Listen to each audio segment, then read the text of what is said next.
నమస్కారం, ఘంటారావానికి స్వాగతం. ముందుగా ప్రధాన అంశాలు.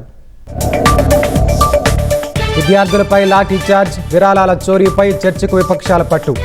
ఆందోళనతో ఉభయ సభల్లో కొనసాగుతున్న వాయిదాల పర్వం. అనిశ్చితి ఉన్నప్పటికీ భారత ఆర్థిక వ్యవస్థ బలంగా ఉందన్న ఆర్బీఐ. జీడీపీ వృద్ధి రేటు 6.7% అంచనా.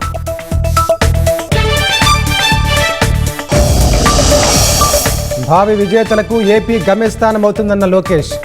విశాఖలో సెంటర్ ఫర్ స్పోర్ట్స్ ఎక్సలెన్స్కు భూమి పూజ.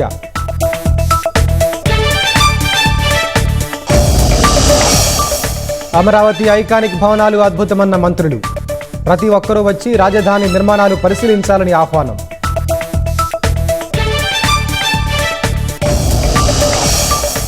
వైసీపీ నేత మల్ల విజయప్రసాద్ అక్రమాలపై ఈడీ పంజా.